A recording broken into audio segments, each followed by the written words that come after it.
पशुपति व्रत कर रहे हो या कोई नियम धारण कर रहे हो या कोई आपने नियम उठा रखा है और वो कार्य आपका हो ही नहीं रहा, आपने 2 बार पशुपति व्रत कर लिए, आपने ये कर लिया, आपने प्रदोष कर लिया, आपने सोमवार कर लिया, आपने सारे अनुष्ठान कर लिए, बहुत सारे उपाय भी करे तो भी नहीं हो रहा है, तो इस बीच वाली पत्ती पर शहद लगाकर बाबा का जो शिवलिंग है उस शिवलिंग को इसको छुआ दीजिए या उससे चिपका दीजिए और उस पर अपनी हथेली रखकर कामना कर कर वापिस घर को आ जाइए। बाबा आपकी वो मुराद शीघ्र 3 महीने के अंदर पूरा कर ही देता है। ये पक्का, मतलब हम शिव के करीब। देखिए शंकर भगवान की तप साधना में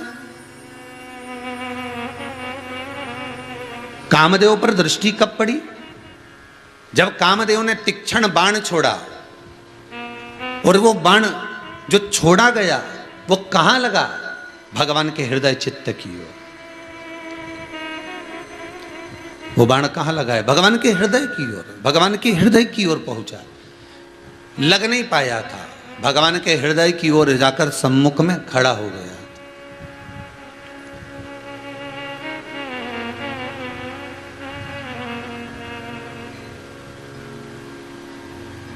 एक बेलपत्री में पशुपति अस्त्र का बल है महाराज। किसमें?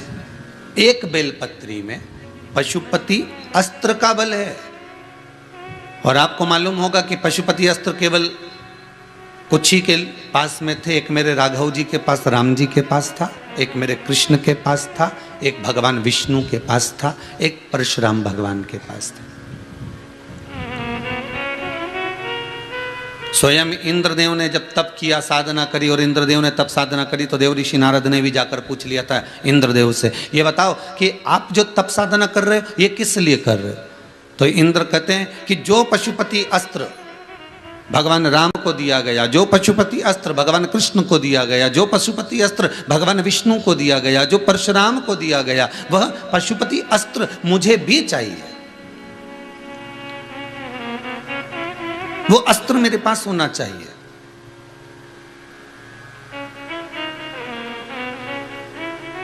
तब देवऋषि नारद ने जाकर भगवान भूताधिपति भूतेश्वर भगवान शंकर से प्रार्थना करी कि देवऋषि नारद तप कर रहे हैं, साधना कर रहे हैं और उनको पशुपति अस्त्र चाहिए। वो अस्त्र जिसके हाथ में आ जाए तो शंकर को उसकी मुराद पूरी करना ही पड़ती है। वो अस्त्र जिसके सम्मुख में चल जाए तो शंकर को हाजिर होना ही पड़ता है। वो अस्त्र जो सम्मुख में हो तो शिव साक्षी में आना ही पड़ता है। वो अस्त्र मुझे चाहिए, वो अस्त्र मेरे सम्मुख में होना चाहिए, वो अस्त्र मुझे दे दो। मेरी तप साधना करने का फल ही वही है कि मुझे वो अस्त्र चाहिए। दुनिया के लोग अगर कुबेरेश्वर धाम आ रहे हैं, दुनिया के लोग अगर यहाँ दर्शन करने के लिए आते हैं, लॉकडाउन के बाद में अगर पहुँचते भी हैं, तो उनकी जो विचार धारणा है, उनकी जो सोच है, उनकी जो बुद्धि है, प्रत्येक कुबेरेश्वर धाम में आने वाला व्यक्ति का ये भाव होता है कि कैसे भी मैं जिस कामना को लेकर दरवाजे से प्रवेश करी हूँ, इस भूमि पर मैं आकर चप्पल उतार कर अपने पाँव के द्वारा इस भूमि का जो मैंने स्पर्श करा है, उस स्पर्श का मेरा भाव केवल इतना है कि जिस कामना से आई हूँ मेरी वो कामना कुबेर भंडारी शीघ्र अतिशीघ्र पूर्ण करे। ये व्यक्ति के मन का भाव होता, ये चित्त होता। और पहले भी काज फिर कहते हैं, इस भूमि का कुछ भाव ऐसा है कि जो आ गया वो 3 महीने में वापस आता है, उसकी कामना होती ही होती है, उसको आना ही पड़ता है, वो बुला ही लेता है।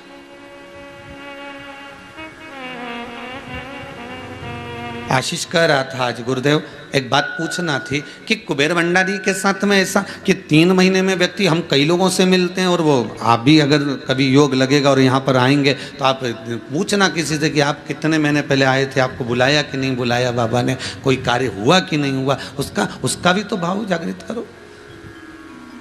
किस लिए आना हुआ? कोई मिले तो पूछना एक बार कि क्या कारण है, तुम कैसे आए हो, क्यों आए हो। उस भंडारी ने क्यों बुलाया, उसका स्पर्श, भले वो अभी स्थापित नहीं हुआ, प्राण प्रतिष्ठा नहीं हुई, पर वो है। एक एक कंकर कंकर में मेरा शंकर इस कुबरेश्वर की धरा पर है, एक एक कंकर।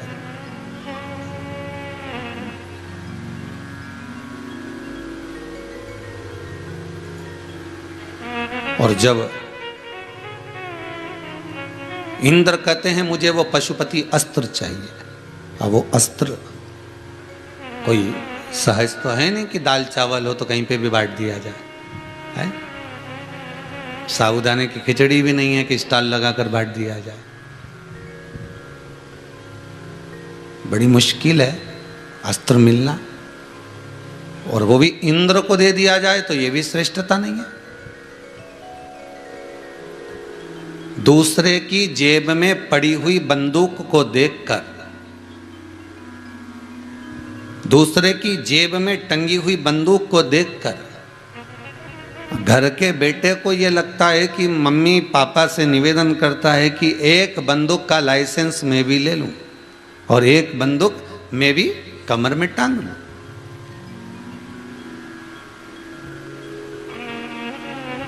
एक बंदूक में भी कमर में टांग लूं, एक बंदूक मैं भी अपने पास में रख लूं।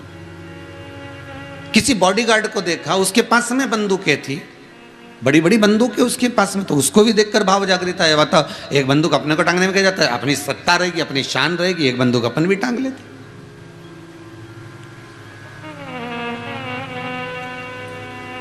पर चतुर जो माता पिता होंगे, जो सीख देने वाला अच्छा व्यक्ति होगा, आपको ज्ञान देने वाला अच्छा व्यक्ति होगा, आपको अगर कोई समझाने वाला अच्छा होगा ना, तो वो एक बात जरूर कहेगा, भैया ये बंदूक तेरी कमर में मत टांगना हो, ये बंदूक तेरे पास में मत रखना, तेरी जेब में मत रखना, तेरे पास मत रखना, तेरे कमरे में मत रखना। अगर अच्छी सीख देने वाला होगा तो ये ज्ञान जरूर देगा। तो वो कहेगा मेरे को तो बाहर जाना पड़ता है, व्यापार के लिए, व्यवसाय के लिए, नौकरी के लिए, मेरा धंधा भी ऐसा है, सोने चांदी का काम है या इसका काम है या उसका काम है, मेरे पास कितना, अब काम तो काम ही है, इतना काम लेकर अगर मैं चलूँगा तो मुझे तो बंदूक का होना जरूरी है, तो मुझे तो रखना पड़ेगा। तो उससे कह दो कि तू मत रख, फिर एक काम कर, तेरा एक कोई गार्ड रख ले। अगर कोई बॉडीगार्ड रख लेगा तो वो बंदूक रख लेगा, पर तू मत रखना। समझदार व्यक्ति अगर समझाएगा तो यही कहेगा कि तू अपने पास मत रख, किसी बॉडीगार्ड को रख ले, वो बंदूक रख लेगा, पर तू मत रख। उसका कारण क्या है, क्यों कह रहा है, किस लिए कह रहा है? क्योंकि वो समझदार व्यक्ति, वो ज्ञान देने वाला व्यक्ति ये जानता है कि इसको क्रोध बहुत आता है, और जरा सा भी क्रोध आया और इसने बस जेब में से हेड़ी और चला दी, तो दिक्कत ये है कि अकेला ये नहीं भोगेगा, भोगना पूरे परिवार को पड़ेगा, भोगना पूरा परिवार, अकेला ये नहीं भोग रहा। आपको पहले भी एक कथा में कहा था कि व्यक्ति पाप थोड़ा सा करता है पर भोगना बहुत पड़ता है। गलत बोल दिए हो, भोगना बहुत पड़ेगा। गलत सुन लिए हो, भोगना बहुत पड़ेगा। गलत देख लिए हो, भोगना बहुत पड़ेगा। गलत जगह चले गए हो, भोगना बहुत पड़ेगा। उसी तरह जैसे क्रोध आने पर व्यक्ति 2 मिनट भी नहीं लगते और बंदूक उठाकर मार देता है, चाकू घोंप देता है, तलवार से मार देता है।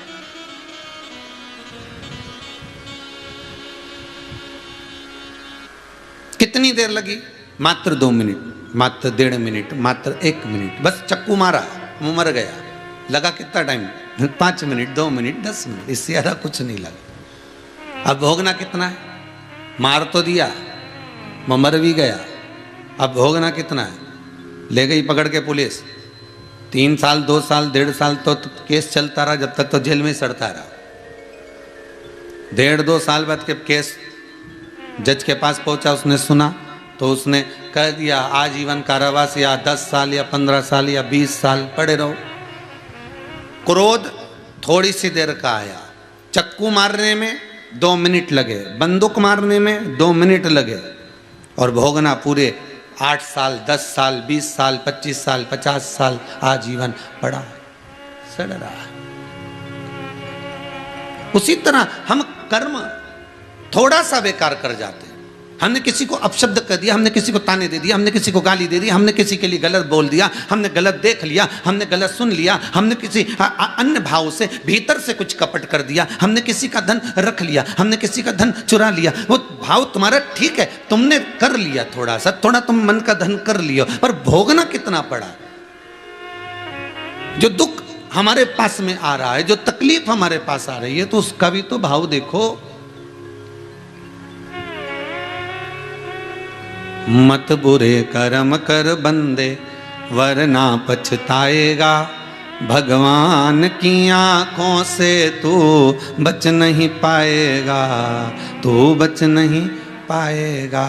अरे ओ अज्ञानी मत कर नादानी। ये नादानी हम कर रहे हैं, हम सोचते हैं कि हमें कोई नहीं देख रहा और हम ये कर सकते हैं, पर भोगना बहुत पड़ता है।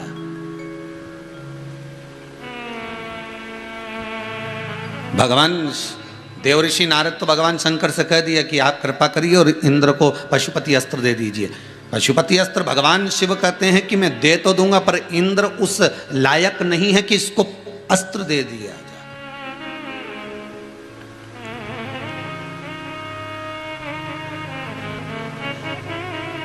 अगर हमने अस्त्र दे दिया और इसने कहीं चला दिया तो इसका क्या जाएगा। ये तो जरा सी देर में गुस्सा कर दिया, जरा सी देर में इसको दो चार ने आकर कह दिया और ये भड़क गया और इसने चला दिया, बड़ी आफत हो गई। तो इसको अस्त्र नहीं दे सकते।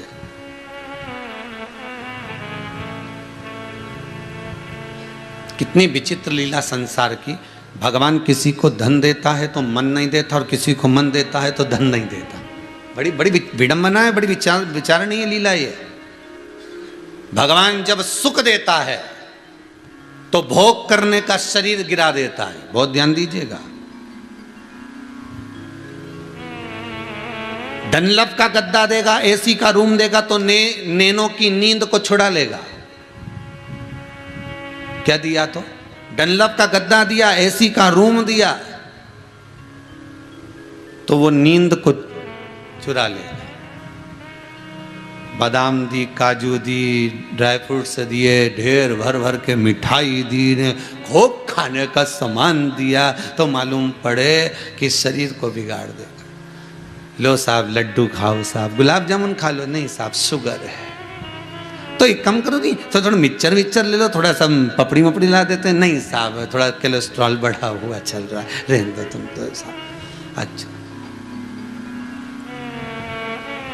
तो एक काम करो, हम मौसम्बी का जूस बना कर ला देते तुमको, थोड़ा सा जूस पी लीजिए। अरे नहीं नहीं थोड़ा सा टांसिल बहुत हो रहा है। अच्छा ठीक, तो फिर क्या खाओगे? एक काम करो, मूंग की दाल बना लो, 2 रोटी बना लो। अब घर में फ्रीज भराया हुआ है मिठाई से, डलिया भर रखी है फल और फ्रूट से, ड्राई फ्रूट्स ऐसा जमा हुआ है इतनी बड़ी बड़ी बर्नियों में, और अलमारी में भी पड़ा हुआ है। एक बादाम मुंह में डाली तो सुबह 9 बजे की डाली तो 11 बजे तक चलती रही है, क्योंकि सोफा सेट सब निकल चुका है, दांत बचे ही नहीं है। भगवान सुख देता है, खूब देता है, तो साथ में उस सुख को भोगने का समय खींच लेता है।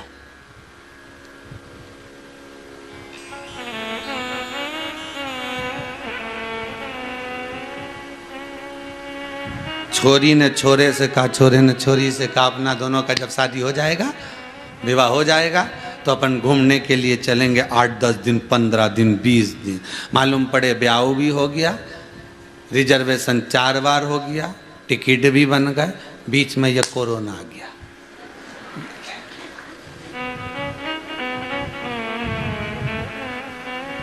पिछले साल तो ठीक था कि हो गया था, पर इस साल की भी टिकट बनवाई थी। कई लोग हैं ऐसे, 1-2 नहीं, जितने आस्था चैनल पर कथा सुन रहे हो ना तुम लोग, मोबाइल पर, फेसबुक और यूट्यूब पर, इसमें से घना सारा होगा, ढेर सारा, जो हर बार सोचा अब की बार मैं यहाँ जाऊँगा ने, अब की बार वहाँ जाऊँगा ने, अब की बार मथुरा जाऊँगा ने, अब की बार वृंदावन जाऊँगा, अब की बार वहाँ जाऊँगा, बद्रीनाथ जाऊँगा ने, केदारनाथ ने, अमरनाथ, सब दूर जाने की प्लानिंग करी ने, टिकट तक बनवा के रखे थे, पर करे क्या, बीच में फिर फंस गया।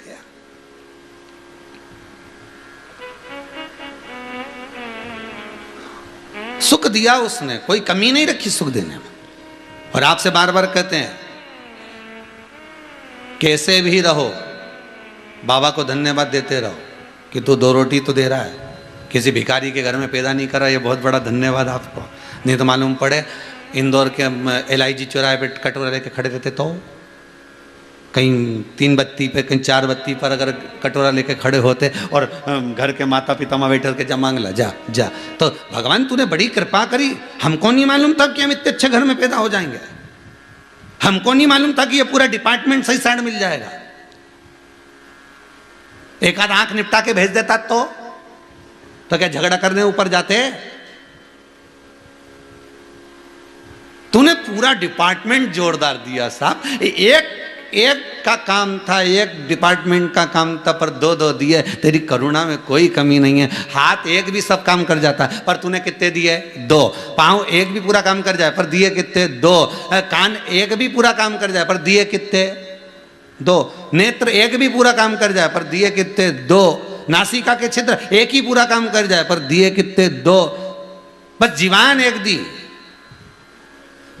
क्योंकि उसको भी मालूम था गजब कर जाएगी, पूरे मोहल्ले में आग लगा जाएगी, ये उसको मालूम था।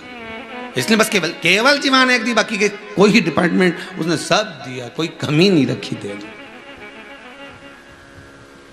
उसकी कृपा बड़ी विचित्र थी, खूब दिया उसने, देने में कोई कमी नहीं रखी, पर पात्रता में हमारे कमी थी, इसलिए हम भजन नहीं कर पाए। इस जिज्ञासन ने स्वाद तो गणा लिया। बोल मेरी जीवा हरि हरि 10 भोजन पान करे और राम नाम में मरी मरी। बोल मेरी जीवा हरि हरि। बस ये खाने का स्वाद बहुत जोरदार बता, दही बड़ा अच्छा बना ने, आज की सब्जी जोरदार थी ने, रोटी भी अच्छी थी, थोड़ा सा अचार और मिल जाता नहीं तो जोरदार हो जाता। जीवान तो ऐसी बोले चकाचक चले, और जब राम नाम लेने का नंबर आई नहीं तो थोड़ी देर में तो लुढ़की जाए।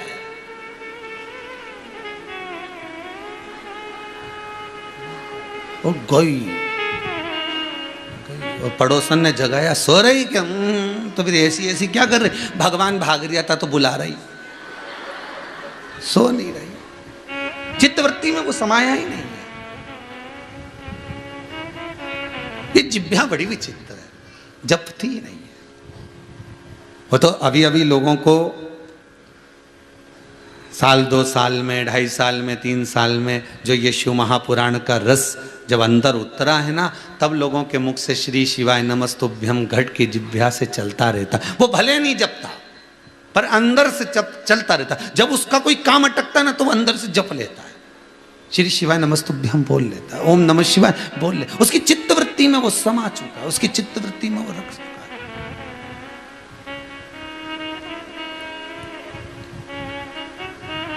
और भीतर से अगर जो निकला, हम फिर बार बार कहेंगे, मेरे शंभू को कोई दिखावा प्रिय नहीं है, कोई दिखावा।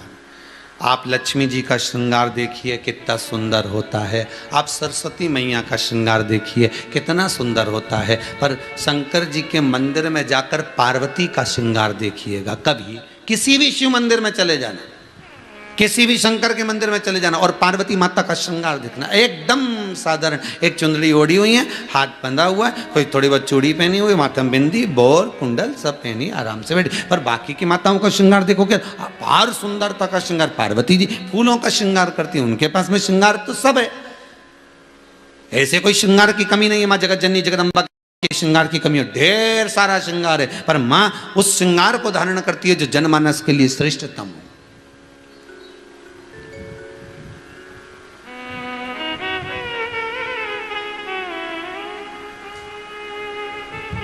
मां श्रृंगार वो करती है जो जनमानस के लिए श्रेष्ठ हो। तुम आज के नवयुवक बच्चे, नवयुवक लड़के, बेटियां, बेटे ये फटी हुई जीन्स पहन लेते हो, तो क्या तुम्हारे घर के पिताजी नहीं पहन सकते? तुम्हारे घर के दादाजी नहीं पहन सकते? अरे बोलो तो सही, 70 साल के दादाजी, 85 साल के दादाजी, क्या वो नहीं पहन सकते? वो भी पहन सकते हैं, पर उनको मालूम है कि मैं सीख क्या दूंगा, मैं प्रेरणा देने वाला हूं, और प्रेरणा देने वाला ही अगर बिगड़ जाएगा तो फिर क्या होगा? इसलिए दादा पिता मर्यादित वस्त्र को धारण करते हैं, माता मर्यादित वस्त्र को धारण करती है। वो वस्त्र धारण करेंगे जिसमें मर्यादा होगी और आपको संस्कार मिल सकेगा, वो पहनते। अगर मैं पशुपति अस्त्र देवी दूं इंद्रदेव को, और अगर मैंने अस्त्र दे दिया और उसका प्रयोग उन्होंने सही जगह नहीं करा, भाई भगवान से कितना कितना तुम प्रार्थना कर कर आए थे, भगवान मुझे माता के गर्भ से बाहर निकाल दो, मैं भजन करूंगा भजन करूंगा। दोनों हाथ मुष्टिकाएं बंधी थी, प्रतिज्ञा कर कर पैदा हुए थे, संकल्प लेकर पैदा हुए थे, मैं भजन करूंगा ने भजन करूंगा ने। भगवान को भी नहीं मालूम था कि 3 बार भोजन करेगा, भगवान को भी नहीं मालूम था। ये तो जहाँ जाए जरा सी पान की दुकान देखी ने खाने बैठ जाए, मोबाइल की दुकान देखी ने बैलेंस डलवाने की याद आ जाए। सबकी याद आए तुमको, पानी पतासा का ठेला देखो तो पानी पतासा की, गुपचुप का ठेला देखो तो गुपचुप की, चाउमीन का ठेला देखो तो चाउमीन की, कपड़े की दुकान देखो तो कपड़े की, मोबाइल की दुकान देखो तो मोबाइल की। सारी दुकान को देखते हो तो हर चीज की याद आती है। तो कभी कभी शमशान को देखा करो तो अंतिम समय की भी तो याद है कि अपने जाना है। जिस समय शमशान के सामने से तुम्हारी गाड़ी निकल कर जाए, जिस समय पर लिखा हो मुक्ति धाम शमशान, जिस समय शमशान के सामने से गाड़ी निकल कर जाए, तो तुम्हारे मन में भी तो एक बात आना चाहिए, बहुत झूठ बोला रे अब के साल, तो खूब झूठ बोला, खूब बेईमानी करी। थोड़ी देर रुक के शमशान के अंदर झांक के देखो कितना मुर्दा जल रहा है।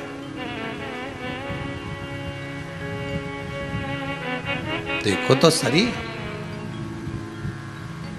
पानी पतासा का ठेला पर पानी पतासा के वाले से तो पूछो पानी मीठा है कि फीका? तीखा तो नहीं है ज्यादा, अमचूर का बनाया कि टाटरी का?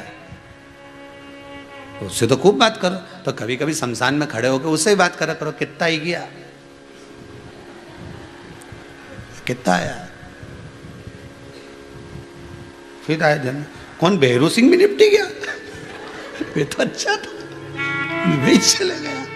हे भगवान, तो 3 दिन पहले तो अच्छा था, बहुत जोरदार था, बढ़िया, सब खा पी लिया था, पानी पतासा भी खाया, तो सब खाया, फिर ये कैसे निपट गया? बस दिल नहीं लगा पाया था, इसलिए दिल का दौरा उठ गया।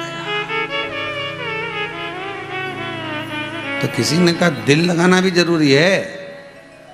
तो शिव महापुराण की कथा कहती है, एक बार इस चित्त को, एक बार इस दिल को, एक बार इस मन को, इस दिल को जो भगवान की कथा में खोल देता है, इस दिल को जो शिव महापुराण से लगा लेता है, फिर उसको अटैक नहीं आ पाता है, फिर उसका हार्ट अटैक नहीं हो पाता है, क्योंकि दिल परमात्मा में लगाना है।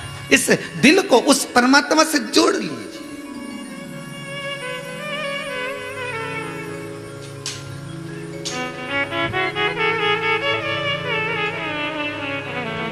और जब ये मन, जब ये चित्त, ये दिल, ये हृदय, ये वृत्ति हमारी भगवान से जुड़ गई, शिव से जुड़ गई, फिर क्या सोचना?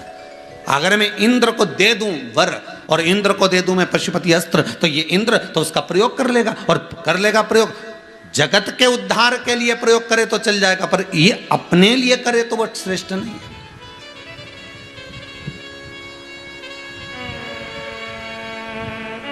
दुनिया के लोग आज के समय में भगवान की पूजन ऐसी जगह जाकर करना चाहते हैं कि जहां से भगवान एकदम प्रकट होके सोने के हंडे दे दे, मुद्राएं दे दे, ईंट दे दे सोना चांदी की तुरंत। तो जितने लोग कथा सुन रहे हो ना, तुम लोग जितने आस्था चैनल पर, मोबाइल पर जितने सुन रहे हो, तुम सबसे हाथ जोड़ के निवेदन है, ये सोच के यहाँ मत आना कि कहीं का अंडा मिल जाएगा, तुरंत महाराज ताली बजाएगा तो सोने की ईंट जल जाएगी।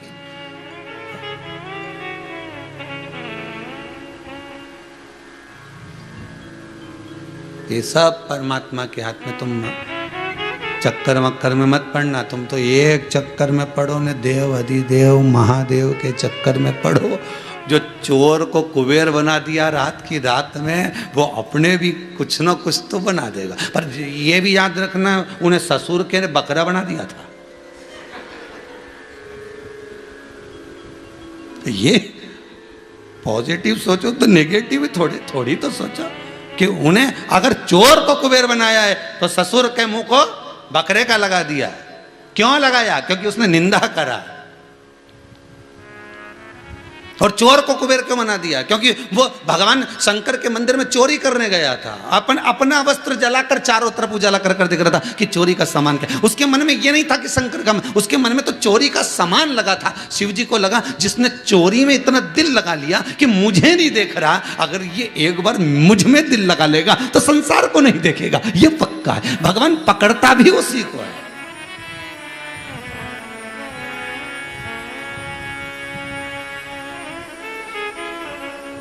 भगवान उसी को पकड़ता है जो जो दिल लगाकर बैठा है। जो चोरी में इतना दिल लगा रहा है, काम में इतना दिल लगा रहा है, परिवार में इतना दिल लगा रहा है, तो भगवान भी सोचता है इसको मुझ में लगाना चाहिए। अगर मुझ में लगाएगा तो कुछ मिल जाएगा। और उसने, दक्ष प्रजापति ने एक काम गलत करा, भगवान शिव की निंदा करी, बुराई करी, चारों तरफ हाहाकार मचा दिया। बेटी घर पर आई तो उसका सम्मान नहीं करा, बहन घर पर आई तो उसका आदर नहीं करा, खुद की पत्नी जा रही थी सम्मान करने के लिए तो रोक दिया। तू कहाँ जा रही है? तो क्या बेटी आई है तो नहीं मिलना उससे, अपन ने बुलाया था क्या उसको? बहन हो गई मिलने के लिए तो मना कर दिया। तुम क्यों जा रही हो उससे मिलने के लिए? सती से मिलने तुम क्यों जा रही हो? मना कर दिया ना, हमने तुम्हें बुलाया। तो बहनों को एक साइड कर दिया, माता को एक साइड कर दिया। अकेली माता सती खड़ी थी, कोई मिलने को तैयार नहीं था। माँ सती कहती है माँ तुम मिलने नहीं आ सकती। माता कहती है मेरा हृदय रोता है, मेरे आंचल का दूध बहता है तुझे गले लगाने के लिए, पर पिता सम्मुख में खड़ा है।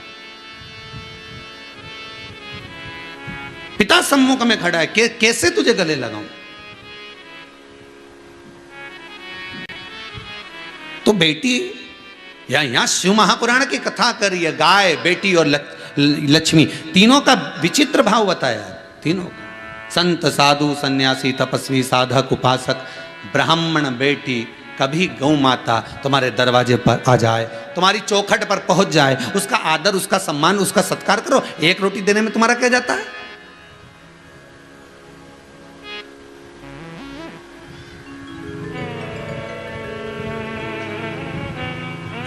अरे गुरुजी तुम तो अपनी अपनी लगाओ, तुम तो व्यासपीठ पे बैठ जाओ तो अपनी अपनी बोलता रहो। एक रोटी देने में हमारा कहीं नहीं जाए, पर वही एक को दो नहीं तो फिर दूसरी आके खड़ी हो जाए 9 बजे, फिर तुम तो अपनी अपनी लगा।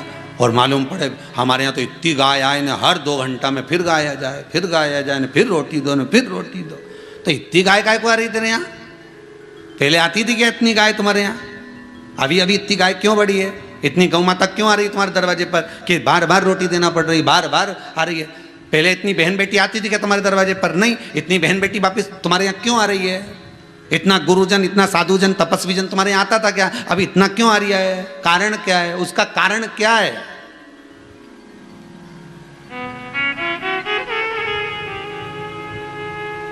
जब तुम्हारे यहाँ गाय ज्यादा आने लगे, जब तुम्हारे यहाँ बहन बेटी बड़े प्रेम से बात कर कर तुम्हारे यहाँ बार बार आने लगे, भले काका बाबा की बहन बेटी आए पर तुम्हारे यहाँ आ रही है, और तुम्हारे यहाँ संत साधु गुरुजन अगर बार बार आ रहे हैं तो उसमें तुम्हें आनंद की अनुभूति होना चाहिए कि समझ लेना अब भोलेनाथ ने मेरा हाथ पकड़ लिया है।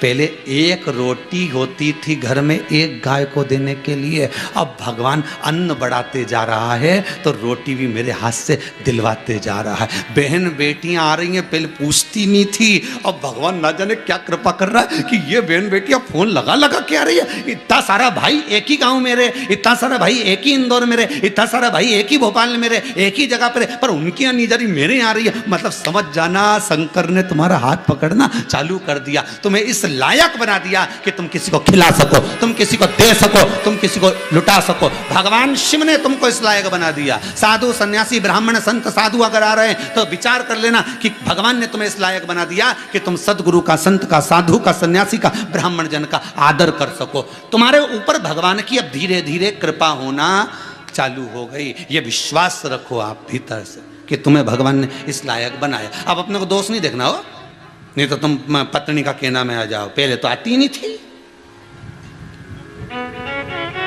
आना नहीं हो कह देना उसको भी, हे जगदम्बा, हे चंद्र घंटा, कुसमांडा, स्कंदा, तेरा हाथ जोड़ो, बड़ी मुश्किल से तो प्रेम बड़ा है, आ रही है आन दे। देना ही क्या है, एक साड़ी तो देना है, एक साड़ी।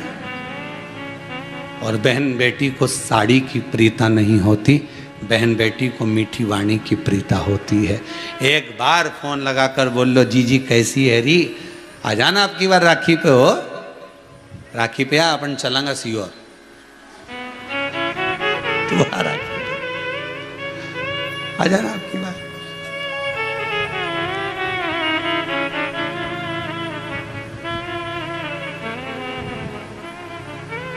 आधा तो हमारा सीओर वाला परेशान पड़ गया है, क्योंकि सारा रिश्तेदार इनके फोन लगा लगा के बोलता है हमको गुरुजी से मिलना है, तुम हमारे साथ चलो। अब इनके टेंशन ये अगर आ गई तो 4-6 दिन नहीं जाएगी। सीओर वाला महाराज तो 15 मिनट में मिल के होता है। कभी कभी एक मेहमान आ गए एक व्यक्ति के यहाँ, अब वो इतना कंजूसड़ा व्यक्ति, इतना कंजूसड़ा, कभी किसी को 2 रोटी नहीं खिलाया उसके घर में मेहमान आ गया, दान नहीं करे उसके घर मेहमान आ गया, और मेहमान आ गया तो बढ़िया मेहमान भी मेहमान। अब उनने आज ही आया और इतने में उनने भोजन पूड़ी ने भजिया ने सब बढ़िया बनाया खिलाया। इतने में पिताजी बैठे थे तो छोरा आ गया। छोरे ने कहा पिताजी शाम को क्या बनाना है? पिताजी बोले जरा फालतू की बात करना मत ही, मैं जब मेहमान के पास बैठा हूं उस समय तू आ जाना और बस ऐसे ही पूछना शाम को क्या बनाना, बस बाकी का मैं सब निपट लूंगा। हो पूछ जा। हाँ पिताजी। और जब मेहमान के पास में सोफे पे बैठा था और कंजूसड़ा व्यक्ति, मेहमान बड़े अच्छे से बढ़िया बेचारा ऐसा बैठा, अब ये छोरा आ गया। पिताजी बाबूजी बाबूजी बाबूजी बोले हाँ बेटा बताओ शाम के क्या बनाना, अब तुम बताओ। दाल बनाऊं सब्जी बनवाऊं, मम्मी पूछ रही है कि क्या बनाए क्या नहीं बनाए, पराठा बनाए पूड़ी बनाए क्या बनाए। इतने में पिताजी बोले अब अभी तो भोजन किया है, मेहमानों के साथ अभी तो खाया, अभी पूछ लो वाले मेहमान से। क्यों साहब? हाँ साहब अभी तो खाया। नहीं फिर भी मम्मी पूछ रही कुछ बनाना, तो मम्मी से बोलते क्या अभी भोजन करा, क्या हमें राक्षस समझे?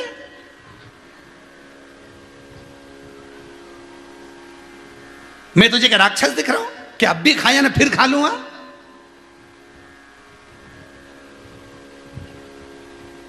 मेहमान तो पिताजी छोरे से बोले तू पूछ ले। क्यों साहब तुम खाओगे क्या? अब इसने सोचा ये कह रही मैं राक्षस तो मैं खाऊं सद राक्षस। अब ये बोला नहीं साहब हमारा भी पेट भरा है, रहने दो तुम तो।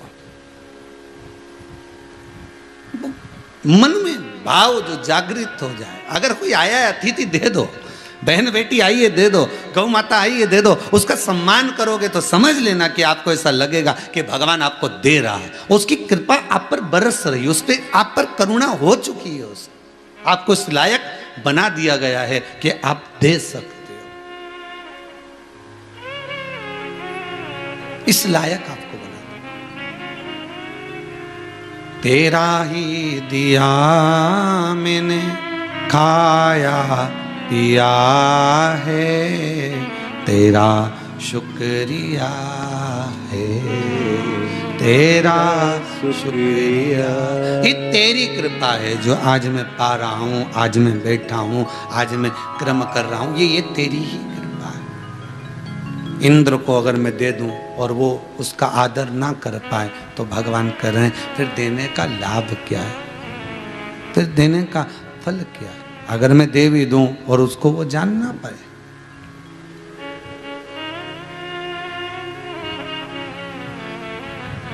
दो कौड़ी की चीज जब तक तुम्हारे पास नहीं होती तब तक तुम्हें वो करोड़ों की लगती है। लगती कि नहीं लगती? ये अपने पास होना चाहिए थी, ये वाली गाड़ी होना चाहिए, ये वाला सामान होना चाहिए। 2 कौड़ी की चीज जब तक तुम्हारे पास में नहीं होती तब तक वो तुम्हें करोड़ों की लगती है, और जो करोड़ों की चीज तुम्हारे पास में आ जाती है तो वो 2 कौड़ी की लगने लगती है।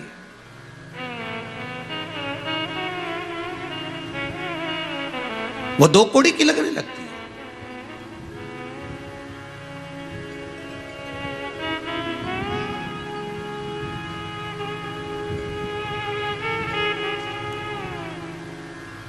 जब हम अपने मुख से व्याख्यान वर्णन करें, हम जो पाना चाहते हैं, तो हमें वो ना 2 कौड़ी की देखना है, ना हमें करोड़ों को देखना है। वो हमें तो बस केवल देव अधिदेव महादेव को देखना है कि वो जो मिल गया,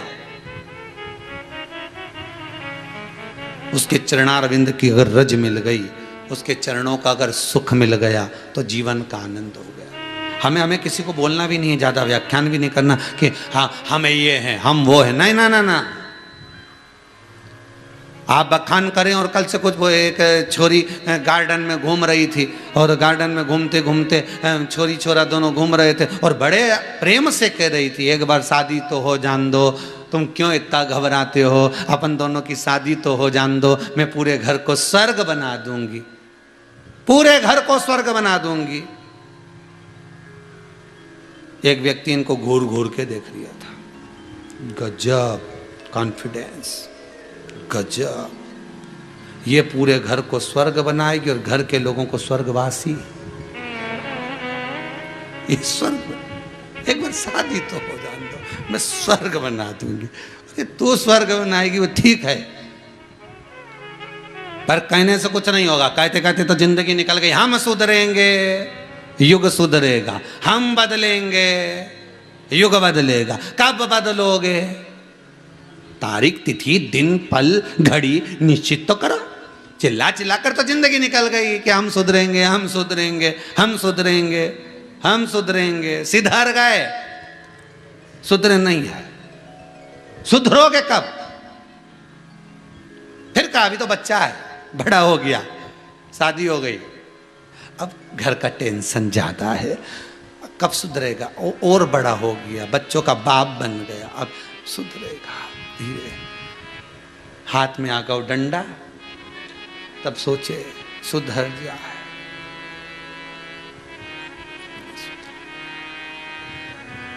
बड़ा कठिन काम, बहुत। हम दुनिया भर से कहें सुधर जाओ तो ना, अपने आप को सुधारना पड़ेगा। शिव महापुराण की कथा कहती है संसार को सुधारने से पहले अपने आप को सुधारिए। पहले भी कथा में कहा था 5 कार सुधर जाएं तो राष्ट्र को सुधरने में देरी नहीं लगेगी। पहले नंबर का कलाकार खुद सुधरे, अच्छी अच्छी फिल्मों का निर्माण करे, अच्छे अच्छे चरित्र बनाए, तो बच्चियां भी अच्छे अच्छे कपड़े पहनना चालू कर देंगी, राष्ट्र सुधर जाएगा। दूसरे नंबर पर पत्रकार अच्छी अच्छी बातें छापें, लिखें, राष्ट्र को सुधारने में देरी नहीं लगेगी। तीसरे नंबर पर नीतिकार,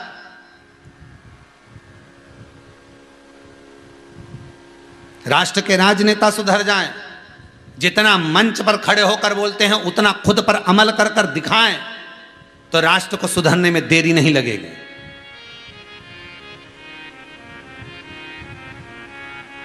चौथे नंबर पर कथाकार, जितनी बात कहनी उतनी खुद पे भी अमल करे ना, तो राष्ट्र को सुधरने में देरी नहीं लगे। पर जितने बड़े बड़े प्रवचन दे, जितनी बात के, उतनी खुद पे भी तो अमल करो रे। तुम तो कह दिया बड़े बड़े बढ़िया बेड उठा के जोरदार लाखों रुपए का तो मंच बना लिया, यहां से वहां तक, न बॉडीगार्ड सब लगा के रखा, और फिर के मंच से बोले खुद भी तो सुधरो। हम सुधरेंगे, युग सुधरेगा। शिव महापुराण की कथा कहती है अपने आप को संवारा है मेरे शंकर ने, अपने आप को संवारा है मेरी पार्वती ने। हिमालय राज के घर में जन्मी थी, राजसी ठाठ था, हजारों नौकर दासियां जिसके चरण दबाया करती थी, सोने और चांदी की थाली में जो भोजन करा करती थी, उसने स्वयं को संवारा है शिव जी के धाम में रहने के लिए।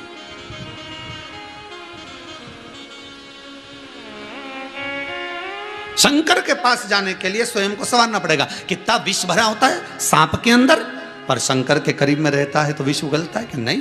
पास में रहने के लिए भी थोड़ी तो साधना करना पड़ेगी। शंकर के आपको बनना है, भगवान के आपको बनना है, परमात्मा को अपना बनाना है, शिव को आपको अपना बनाना है, तो थोड़ी साधना तप, और वो साधना कोई दूसरी नहीं है। केवल एक साधना कर लो कि मैं असत्य नहीं बोलूंगा, मैं सत्य पर जीऊंगा, मैं कपट नहीं करूंगा, मैं छल नहीं करूंगा, मैं बेईमानी नहीं करूंगा, मैं प्रपंच नहीं करूंगा। हाँ, परिवार को चलाना है, भगवान ने मुझे जन्म दिया है, मनुष्य बनाकर भेजा है, और कहकर भेजा था पूरे परिवार को तुझे पालना है, तो थोड़ा तो झूठ बोलना पड़ेगा, थोड़ा छल करना पड़ेगा, थोड़ा कपट करना पड़ेगा, पर उतना आटे में नमक के बराबर। हम ये भी नहीं कह रहे कि तुम पूरे पूरे हरिश्चंद्र बन जाओ रे, और कह भी देंगे तो कौन बनने वाले हो तुम? तो फालतू की बात करे काय को?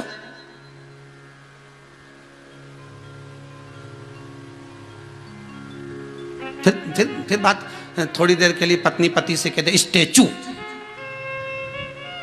वो ऐसे ही बैठ गया और पत्नी ने जेब में से पर्स निकाल लिया, 2-2 हजार के 12 नोट निकाल लिया। अभी आंखें फाड़ फाड़ के देखा, हिल तो सकता नहीं। तो ईमानदारी से बोले स्टैचू हो गया तो ये झगड़ेगा नहीं, झगड़ेगा नहीं, अभी रुक तो जा, एक बार वो नॉर्मल तो होने दे। जैसे ही नॉर्मल हुआ तो ई के स्टैचू कर दिया। अब ये बैठी फ्रिज के पास में आंसू डाल, अब करे सो।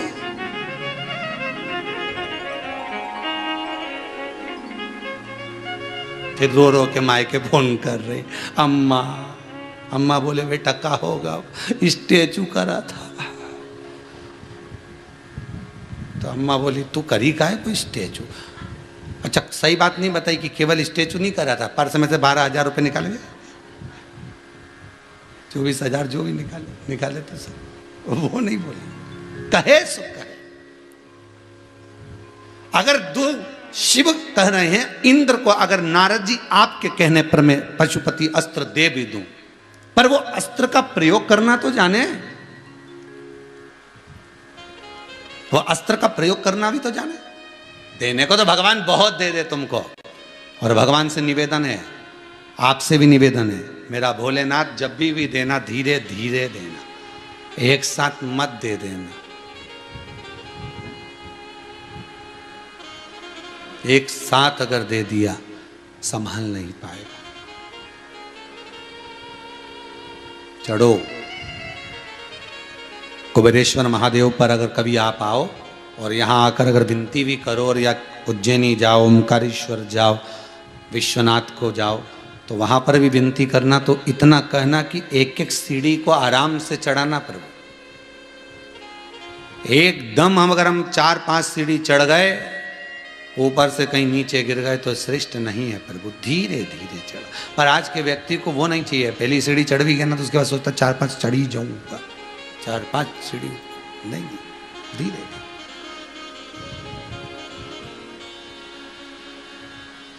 तेरे डमरू की धुन सुन के मैं काशी नगरी आई हूँ। तेरे डमरू की धुन सुन के मैं काशी नगरी आई हूँ।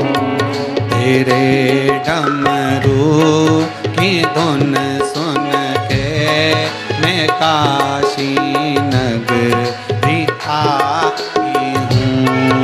तेरे डमरू की धुन सब गाइए जितने आस्था के सामने बैठे। काशी नगरी आई हूँ।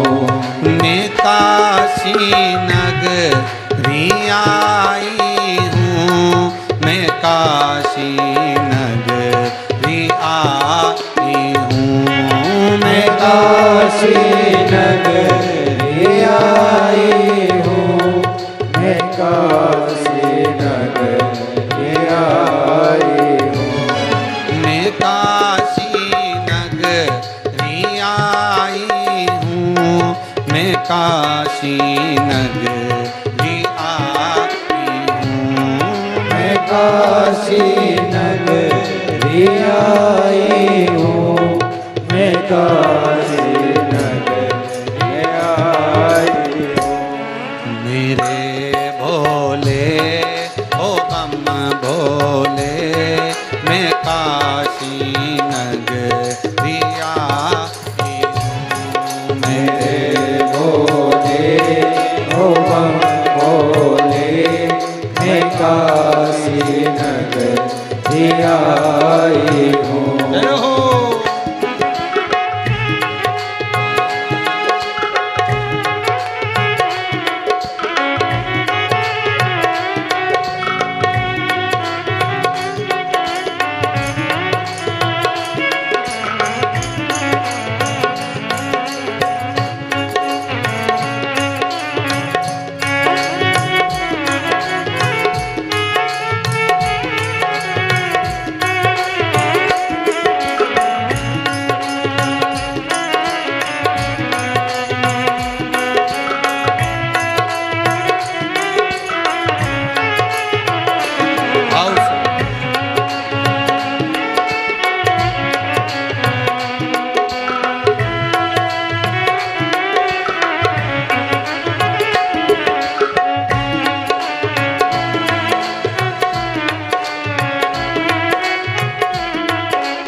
शंभो।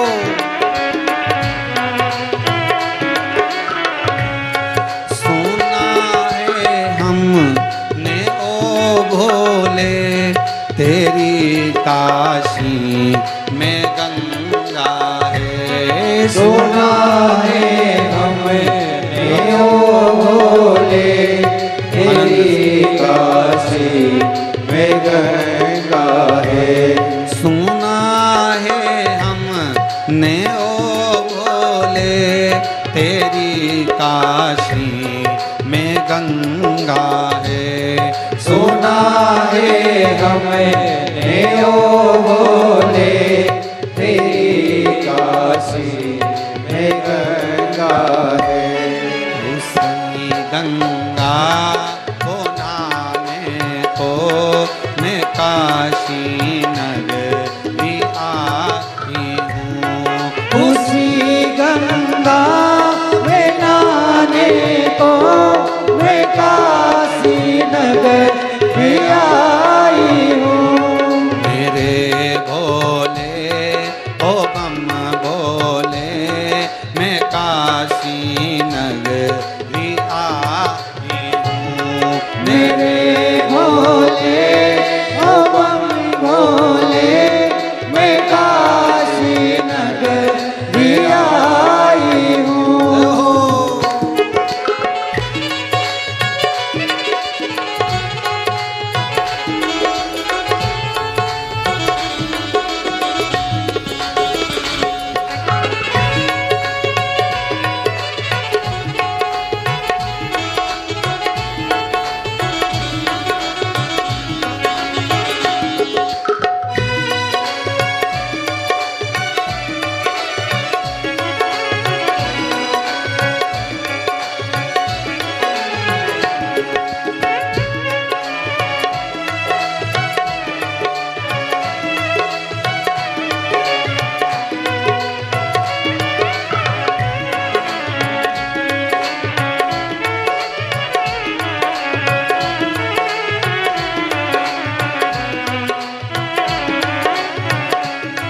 सुना है हमने ओ भोले तेरी काशी में मुक्ति है। सुना है हमने ओ भोले तेरी काशी में मुक्ति है।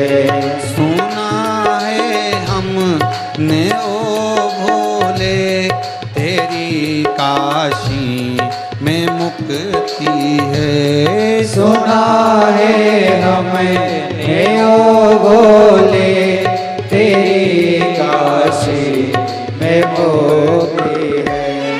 उसकी मुक्ति को पाने को मैं काशी नगरी आई हूँ। उसी मुक्ति को पाने को मैं काशी नगरी आई हूँ। मेरे भोले ओ बम भोले मैं काशी नगरी आई हूँ। मेरे भोले ओ बम भोले मैं काशी नगरी आई हूँ। मैं काशी नगरी आई हूँ। मैं काशी नगरी आई हूँ।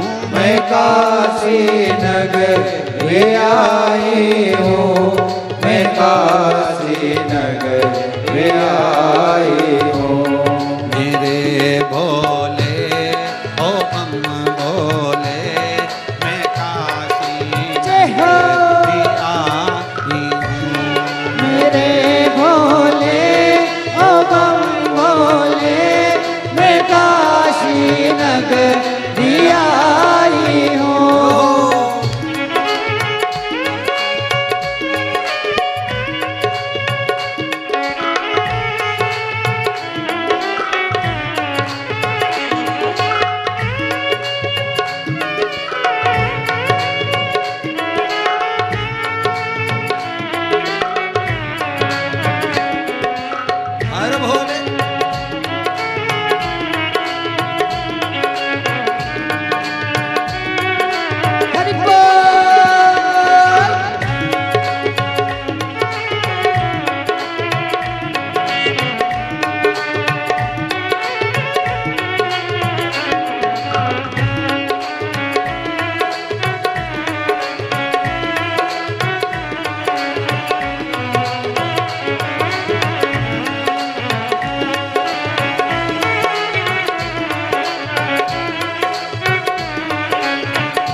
काशी में गौरा है। सुना है हमने ओ भोले तेरी काशी में गौरा है।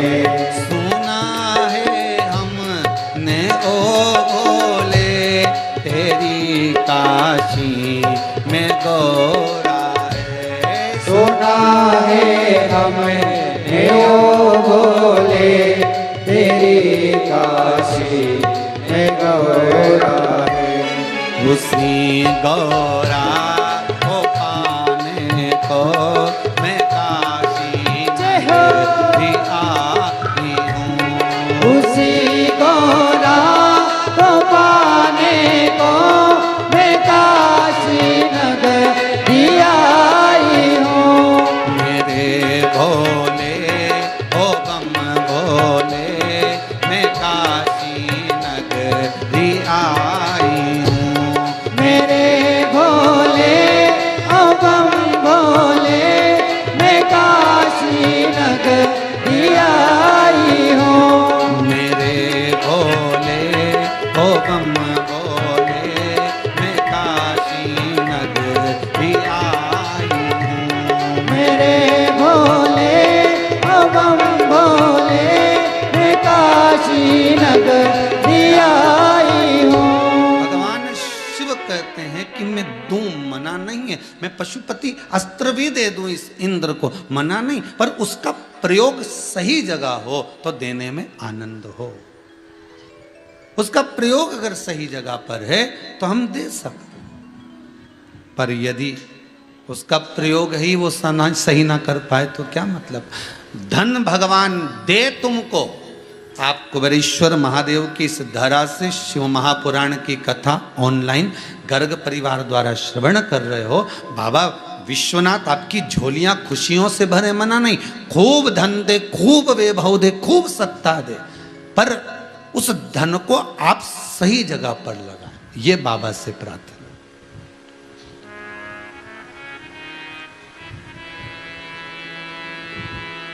कि झोली ही मेरी तंग है, बाबा तेरे यहाँ कमी नहीं। ये उसकी कृपा है कि वो दे और खूब दे, पर आपकी झोली में अगर वो कुछ डाल दे तो उसका सदुपयोग कर। ये मनुष्य का जो शरीर मिला, इसका सदुपयोग करो। बेलपत्री उठाई आपने, शहद लगा लिया, हथेली में रखा, शिवलिंग को लगा दिया, उसका फल कितना है कि पशुपति अस्त्र के बराबर ये बेलपत्री की मध्य पत्ती पर शहद पशुपति अस्त्र की तरह काम करता है। भले पशुपति अस्त्र नहीं दिया, पर बाबा ने कह दिया कि एक बेलपत्र जगत का कल्याण कर सकती है। नारद कह दो इंद्र से। और आपने पूरे विश्व ने जो बेलपत्री का वृक्षारोपण करा है, लाखों लाखों वृक्ष आप लोगों ने पूरी भूमंडल पर लगा दिए। जो नियम 2 जून से जो क्रम चालू करा था 25 जुलाई तक, आप लोगों ने जो फोटो भेजे वो यहाँ तक कथा तक सबके जो आते गए भेजते गए, आस्था चैनल वाले दिखाते गए, जिनके भी पहुंच गए वो दिखाते।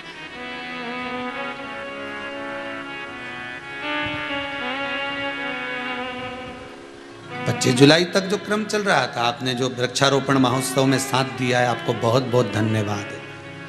हम सब जगह जाकर तो आपको नमन नहीं कर सकते, पर इस व्यासपीठ से जिनने वृक्षारोपण महोत्सव में, अभी आज 22 हो गई होगी, 23, 24, 25 तक चलना था, 2-3 दिन और बचे।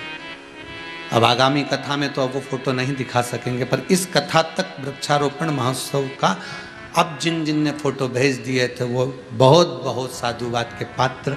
आप सब ने इस वृक्षारोपण महोत्सव में जो लाभ लिया, आगे बढ़कर वृक्ष लगाए, आपके पावन चरणों को नमन करता हूं, क्योंकि लिंग महापुराण में लिखा है, एक बेलपत्री का वृक्ष लगाने वाला संसार का मनुष्य लिंग पुराण कहती है वो मानव कब तक है, जब तक वो संसार के कार्य में लगा हुआ है। जिस समय में वो एक बेलपत्री के वृक्ष का रोपण करता है, उसमें पानी देता है, सिंचन कर कर उसको बड़ा कर लेता है, शिव महापुराण और लिंग पुराण कहती है उसमें स्वयं देव आदिदेव महादेव 33 कोटि देवता के रूप में विराजमान होकर वृक्षारोपण करा लेते हैं। आप सबको जिन जिन ने बेलपत्री का वृक्ष लगाया उनके पावन चरणों को मैं नमन करता हूं, क्योंकि आपने जिस समय बेलपत्री का वृक्ष लगाया उस समय आपके हृदय में शिव था, जगदम्बा थी, मां अंबे, मां भगवान गणेश, कार्तिकेय, षडानंद सब उस समय पर आपके हृदय में विराजमान थे और शिव महापुराण आपके हृदय में बैठी थी। इसलिए आपने ये वृक्षारोपण महोत्सव में साथ दिया, वृक्ष लगाया। बाबा देव आदिदेव महादेव जैसे जैसे वो वृक्ष बढ़े वैसे वैसे आपके घर में कुबेर का भंडार भरे और आप सुखी रहें, सर्व आनंद आपके जीवन में और भगवान शिव की भक्ति में रमे रहो, भक्ति में। हाँ, इसके बाद जो कथा श्रावण के महीने में चालू होगी, 24 तारीख को गुरु पूर्णिमा उत्सव हो जाएगा। जो यहाँ उत्सव होगा उसका विशेष प्रसारण 7 बजे आपको आस्था चैनल पर दर्शन हो जाएगा। और इसके बाद में कथा 27 तारीख से, श्रावण का महीना 25 से लग जाएगा, पर कथा जो है वो 27 तारीख से चालू होगी, दोपहर 2 बजे से 5 बजे तक। उस कथा का सबसे बड़ा क्रम रहेगा गंगा शिव महापुराण। जैसे ये गुरु शिव महापुराण है वैसे वो गंगा शिव महापुराण। गंगा के जल में कीड़ा क्यों नहीं पड़ता, गंगा को झाड़ी में क्यों रखा जाता है, गंगा का पानी सूखता क्यों नहीं है, गंगा जली भरकर लाए, घर में अगर सूख गई तो उसका दोष क्या है, गंगा जली कितने दिन तक घर के अंदर रखना चाहिए और कब उसका उद्यापन कर देना चाहिए। कोई मर गया उसके बाद जो गंगा जल भर कर लाए हो, मृत्यु के बाद में कहीं अस्थियां छोड़ने गए थे गंगा जल लाए, उसका क्या भाव है। कोई घूमने गया, दर्शन करने गया, बद्रीनाथ केदारनाथ, वहां से गंगा जी लेकर आ गया तो उसका क्या भाव है। कितने दिन तक गंगा हमारे किस स्थान पर रखी होना चाहिए, ये सारा क्रम। कौन सी तिथि एक ऐसी होती है जिस दिन गंगा का जल शिव पर चढ़ाया जाता है तो मात्र 12 दिन के अंदर मनोकामना पूर्ण हो जाती है। वो सारा क्रम गंगा अवतरण में, गंगा की इस शिव महापुराण में श्रवण करेगा, प्रयास रहेगा। श्रावण का महीना है, रहेगा, बड़े भाव से सुनिए। गुरु शिव महापुराण की कथा जो जीवन का सुख दे रही है, आनंद दे रही है, एक लक्ष्य को निश्चित कर रही है। बेलपत्री का एक पत्ता शिव कह रहे हैं कि कह दो इंद्र से कि एक पत्र भी अगर वो बेलपत्री का अपने हृदय चित्त से अगर कुछ कहकर समर्पित कर देता है तो वो पशुपति अस्त्र के बराबर। गुरु के मुख से निकली हुई वाणी, गुरु के द्वारा दिया गया मंत्र, गुरु का द्वारा किया गया अनुमोदन, स्मरण, वो भी पशुपति अस्त्र के बराबर। इस व्यासपीठ से कोई उपाय अगर आपको बताया जाता है, कोई प्रयोग आप करते हैं, सियोर वाले महाराज पर विश्वास मत करना, मिश्रा जी पर बिल्कुल भी विश्वास करना, शंभू पर विश्वास, पंडित प्रदीप मिश्रा पर नहीं, सियोर वाला महाराज पर नहीं, विश्वास उस शंकर पर करना जिसकी कथा में हमने सुना है, जिसकी शिव महापुराण में सुना है। अगर मैं ये करूंगी तो उसका मुझे ये लाभ मिलेगा, और विश्वास उस पर रखकर करना कि शंभू तेरे भरोसे पर कर रहे हैं, तेरे पर विश्वास है मुझे, क्योंकि अंतिम समय में आए ना आए प्रभु को तुम करीना, अंत समय प्रभु आना। आखिरी के समय में ना परिवार आएगा, ना कुटुंब आएगा, ना ये सियोर वाला महाराज आएगा, ना रिश्तेदार ना नातेदार आएंगे। अंतिम समय में जब प्राण छूट रहे होगे, जो शिव महापुराण की कथा तुमने दिल से सुनी है, बस तुम्हारे प्राण छूटते समय अगर यमराज बंदी बनाने भी आ गया, शिव पुराण नस नस में अगर भरी होगी तो यम भी नहीं आने वाला। मेरा शंकर नंदी लेकर खड़ा होगा, सिर पर जटाबंदी होगी, आधा चंद्रमा होगा, मुस्कुरा रहा होगा, डमरू बजा रहा होगा, त्रिशूल घुमा रहा होगा और नंदी पे से कूद कर तेरे पास गोदी में उठाने आ रहा होगा। वो क्षण याद कर, वो क्षण याद करिए। जिंदगी में जब दुख आए, जिंदगी में जब तकलीफ आए, जिंदगी में जब कष्ट आए, जब रोग बीमारी कष्ट कुछ भी आ जाए, कुछ भी आए, उस समय पर, जिस समय तुम्हारा दिल रो रहा हो, तुम्हारा मन आज दुखी हो, उस समय उस शंकर को याद करना। वो शिव आ रहा होगा, उसका मुझे इंतजार, उसकी प्रतीक्षा मुझे, वो आएगा। मैंने भोले को बुलाया है, वो आता होगा।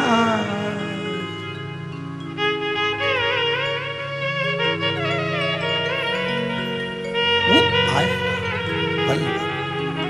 वो आता होगा, आएगा। जिस समय आपका चित्तवृत्ति दुखी हो जाए, कोई व्यापार में घाटा लग गया, मरने का प्लान नहीं रखना हो।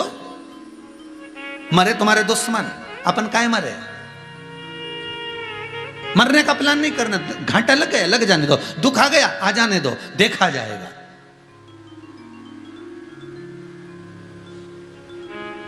समस्या अगर विकट है तो मेरा शंभू भी तो निकट है, उसका अंदाजा कर कर रखना। अगर विकट है समस्या हो, पर शंकर तुम्हारे निकट में है, क्योंकि शिव महापुराण की कथा तुम दिल से सुनते हो। मुझे बड़ा बड़ा बड़ा अच्छा लगता है जब आप लोग आस्था चैनल पर, मोबाइल पर बार बार चैनल को सब्सक्राइब कर रहे हो, देख रहे हो, निकाल रहे हो, पुराण सुन रहे हो। ये जो तुम्हारी शिव से लगन लगी हुई है ना, भगवान ऐसी लगन लगा कर रखे तुम्हें किसी की नजर ना लगे, है? किसी की नजर ना लगे हो।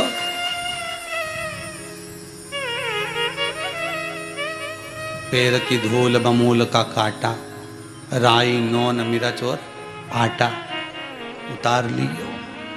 कि भगवान मैंने जो शिव से भक्ति लगाई, शंकर की कथा में इतना दिल लगे, इतना मन लगे कि रह नहीं पाऊं एक मिनट भी। बस रिमोट उठाया और याद आए कथा की। रात को सो तो मोबाइल पे पहले सर्च करूं, देखो जरा महाराज कहीं बोल रही है, देखो नींद नहीं आए, पत्नी के नहीं आ रही, नींद नहीं आ रही। शंकर जी की 5 लड़कियों का नाम लो, जरा उठ के बैठो तो पलंग पे, और पानी भर लो गिलास में, लो जरा हाथ में लो, जया विषहरा सामरी वारी दो तली देव, पी जाओ। पति के इससे क्या होगा? अभी सो जाओ, अभी देर नहीं लगेगी, सो। सास ने देख लिया ये छोरे को क्या पिला रही है, टोना कर रही है, तो बहू बोली तुम भी बैठो, लो हाथ में लो, जया। कौन है ये? एक की का नाम लिवा रही? शंकर जी की 5 बेटियां हैं, जया विषहरा सामली वारी दो तली देव, सो जा। दोपहरिया सवेरे उठकर बोली आज तुम्हारे कहीं नींद आई दुल्हन? ऐसी नींद इतनी जोरदार आई रही इंदौर वाली, थारा कहीं क्यों? तो इंदौर वाली बोले कहीं क्यों? कहीं जया विषहरा सामरी वारी दो तली देव, ये शंकर की 5 बेटियां हैं। ये निंद्रा देवी को खींच कर लाती हैं और नैनों में बिठाकर आनंद की निंद्रा प्रदान कर देती हैं। शिव का एक एक गण, शंकर का एक एक तत्व सुख देता है। यहाँ सियोर वाला महाराज कुछ नहीं करेगा, यहाँ शंकर जो करेगा वो शिव जो करे। अंतिम बिंदु है तो भी बुला लेना। क्षण तकलीफ में दुख में हो तो भी बुला लेना। समस्या विकट है पर शंभु निकट है, वो पास में होगा तो फिर दुख नहीं होगा।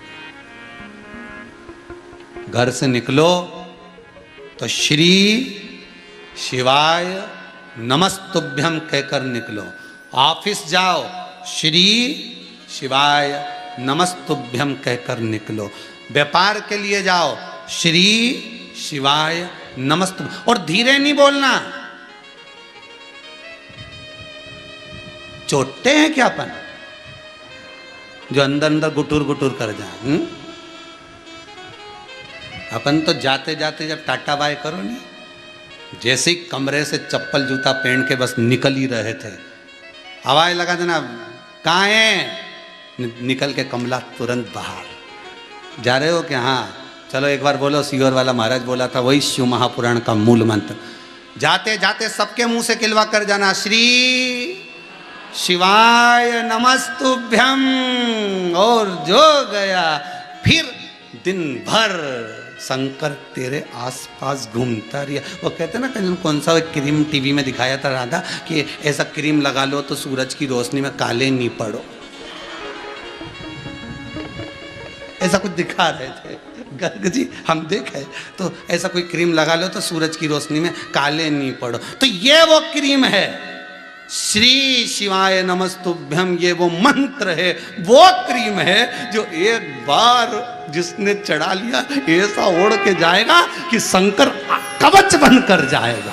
शिव कवच है, चारों तरफ से घेरा हुआ है, रत्ती भर साहब भी मिलेगा नहीं तो वो मुस्कुरा के बात करेगा। तो आज समझ में नहीं आ रही है ये डोकरा क्यों मुस्कुरा रही है, समझ में ये तो मुस्कुरा के बात कर। आज जितने मिलेंगे वो दिल से मिलेंगे, क्योंकि अभी तक अपन ने जो करा वो गया, पर अब एक चीज मुख पर हो, जाते आते गाड़ी में पांव रखते, स्कूटर चालू करते, किक मारते, बस एक बार मुख से, घर से जब निकलो तो बोल कर निकलो, सबको बुलवा कर निकलो, श्री शिवाय नमस्तुभ्यम।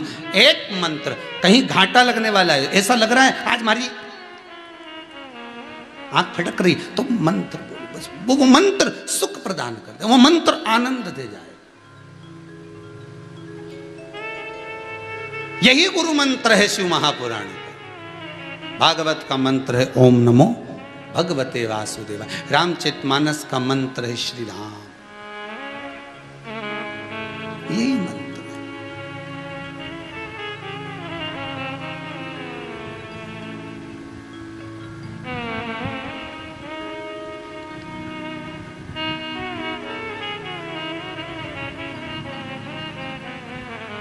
आजकल तो मंत्र की भी चॉइस होती है। गुरुजी ने एक चेले को मंत्र दिया तो चेला बोला हमको ये वाला नहीं चाहिए,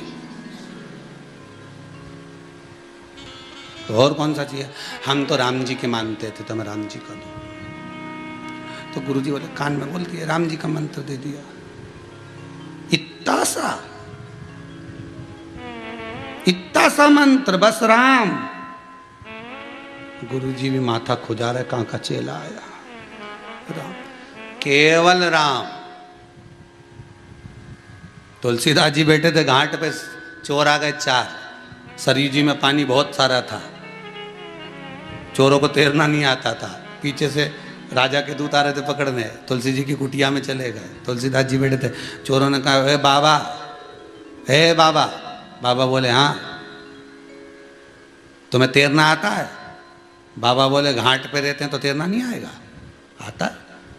क्या बात है, हम चोर हैं, चोरी का सामान हमारे साथ है, हमें तैरना नहीं आता, तो जरा हमारे को जरा सरयू जी पार करवा दीजिए। तुम्हें तैरना आता है, हमको बिठा लो पीठ पर, पार कर दो।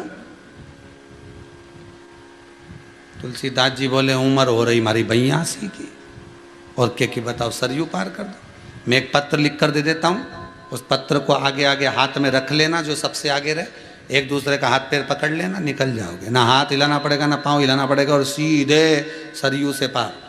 हो बिना हाथ पैर हिलाए। हाँ, और डूब गए तो तुलसीदास जी के डूबना मूबने का काम नहीं, तुम तो रखो पत्र। तुलसीदास जी ने पत्र लिखकर उसके हाथ में दे दिया, खोलना मत, ले जाओ, और ले गए। इन्होंने आगे करा, एक दूसरे का हाथ पकड़ा, ना हाथ हिलाए ना पाँव हिलाए, सरयू जी के पार पहुँच गए। चोर जैसे ही बाहर पहुँचे, सरयू जी के पार पहुँचे, चोरों ने मन में विचार करा आखिर इसने पत्र में डोकरे ने लिखा क्या था कि अपन ने हाथ हिलाया ना पाँव हिलाया ना पार हुआ, बिना हाथ पैर हिलाए। एक ने जो पत्र खोल के देखा तो उसमें राम लिखा था। तीनों चोरों ने विचार करा, चौथे से कहा बताओ गजब का मूर्ख बनाया बाबा ने, केवल राम लिख दिया और ना हाथ पैर हिलाए ना पार। वापिस चलो, इन्हें वापिस पत्र आगे करा, फिर पहुंच गए। तुलसीदास जी से कहा बाबा हम ही मिले थे मूर्ख बनाने के लिए। बाबा बोले वो कैसे? ऐसा राम लिख के तो हम भी पार हो जाते। तो तुलसीदास जी बोले मैं तो यही चाहता हूं कि दुनिया के लोग बस राम बोलते जाएं और पार होते जाएं, मुझे क्या करना है, बस संसार के लोग भगवान की भक्ति में डूबते जाएं, नाम स्मरण करते जाएं, श्री शिवाय नमस्तुभ्यम जपते जाएं। हमारा एक लक्ष्य है, ये संसार में अगर भगवान ने हमको पैदा किया है और इस व्यास गादी पर लाकर बिठाया है, तो इतना सा निवेदन है कि भोलेनाथ का इस मंत्र का जाप आप करते रहो। हम आपके साथ मिले ना मिले, पर शंकर आपको जरूर मिलना चाहिए। आपका दुख समाप्त होना चाहिए, सुख प्रबल होना चाहिए। जपो, जपते रहो, जपाते रहो। अगरबत्ती नहीं लगाए कोई बात नहीं, दिया नहीं जलाया घर में कोई बात नहीं, प्रणाम नहीं करा भगवान को कोई बात नहीं, पर मंत्र जरूर जपो। आपको देखकर चार को और प्रेरणा मिलेगी। फिर घर के बच्चे भी जाएंगे ना, तो यही कह के जाएंगे, मम्मी मैं स्कूल जा रहा हूं, श्री शिवाय नमस्तुभ्यम बोल कर जाएंगे। किटी पार्टी में जाओ, 4 माता 6 माता 12 माता मिले, भले तुम किटी पार्टी में अपने आप को बहुत ओवर बना, भले कितना फैशन करके जाओ, पर एक बार जितने किटी में बैठी हो सारी किटी की महिलाओं को कह दो आज सब मिलकर बोलेंगे श्री शिवाय नमस्तुभ्यम। किसी को बुरा लगे तो लग जाए, तुम्हारा क्या जाए, अगली किटी हमारे यहाँ मत करना, मत समोसा खाना, इससे ज्यादा क्या। पर श्री शिवाय नमस्तुभ्यम भले लग जाए, पर उम्मीद है मुझे पूरी किटी में कोई तुमको हंसेगा नहीं, कोई तुम्हारे लिए ठाके नहीं लगाएगा, इतना जरूर कहेगा कि इसने कथा जरूर सुन रखी है, ये पक्का है। तो आप कहोगे, आप अग्रण्य होगे। होता है व्यक्ति जो इंजन होता है ना, ये आगे चलता है, इसके पीछे डब्बे लगे रहते हैं, तो ये इंजन को मुंडा काला करना पड़ता है धुएं में, तब तो इत्तों को खींच के ले जाएगा। जो बोलने वाला होता है ना, वही मुंडा काला करे, जाना तो पड़ेगा, डब्बों को पार लगाना है तो करना तो पड़ेगा। भजन चित्त स्मरण करे। माता पार्वती ने शंकर भगवान को देखा, शिव जी भगवान शंकर को देखकर, वही श्रावण की शिवरात्रि के दिन माता पार्वती को गुरु मंत्र प्राप्त हुआ था शिव के द्वारा। और वो मंत्र कोई दूसरा नहीं, करुणा का मंत्र था, प्रेम का मंत्र था, स्नेह का मंत्र था। और दूसरा मंत्र माता पार्वती को प्राप्त हुआ था तुमरुका जी से। तुमरुका जी ने जो मंत्र दिया, पार्वती को पहले शिवलिंग का निर्माण करना नहीं आता था। भगवान शंकर के शिवलिंग का निर्माण कैसे करते हैं ये पार्वती नहीं जानती थी। भगवान शंकर की पूजन कैसे करते हैं ये पार्वती नहीं जानती थी। संसार के कई लोग हैं, इस मृत्यु लोक के कई लोग हैं जो शंकर जी के मंदिर भी जाते थे, लोटा भर के पानी भी चढ़ाते थे, धतूरा भी चढ़ाते थे, बेलपत्री भी चढ़ाते थे, शमी पत्र भी चढ़ाते थे, पर उनको ये नहीं मालूम था कि शमी पत्र का मतलब क्या है, उनको ये नहीं मालूम था आँख के फूल का मतलब क्या है, उनको ये नहीं मालूम था कि बेलपत्री का मतलब क्या है, उनको ये नहीं मालूम था कि पानी चढ़ाने का लाभ क्या है। एक एक शंकर भगवान की जलाधारी देखते थे, समझते थे कि ऐसी बनती होगी, पर उसमें पार्वती का स्थान कौन सा है, उसमें अशोक सुंदरी का स्थान कौन सा है, उसमें कार्तिकेय का स्थान कौन सा है, उसमें गणेश जी का स्थान कौन सा है। आप कथा सुन सुनकर इतने राजी हो गए कि अब आप दूसरे को बता सकते हो कि ये शंकर जी का ये स्थान है, ये पार्वती का स्थान है, ये गणेश जी का स्थान है। आपके भीतर शिव महापुराण इतनी संजो दी गई। अब पूजन करने में आनंद आता है, पहले मालूम नहीं था तो ऐसे कर देते, अब पूजन करने में आनंद आता कि यहाँ गणेश जी हैं, यहाँ मैं कंकु लगा दूँ, मैं चंदन लगा दूँ, यहाँ भी चंदन लगाऊँ, ये गोलधारी पे भी चंदन लगाऊँ, ने शंकर जी के भी चंदन लगाऊँ, ने ऊपर जो 5 कन्या हैं उनके भी चंदन। अब मन में आता है।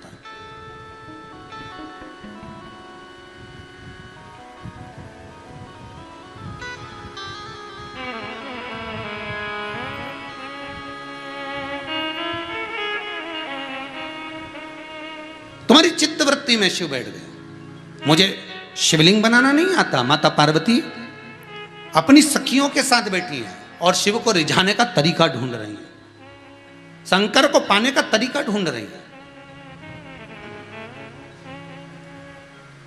मोबाइल खराब हो जाए, फंक्शन दब जाए, बटन दब गई, सही नहीं हो तो अपन कितना माथा पच्ची करें, ये दवा वो दवा, अब ढूंढ रही हैं, तरीका ढूंढ रही हैं कैसे मिले। उसी समय पर शिव जी की आज्ञा हो गई, तुमरुका जी का आगमन हो गया।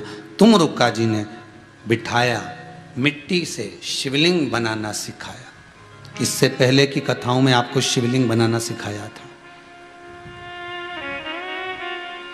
शिवलिंग कैसे, वो सिखाया।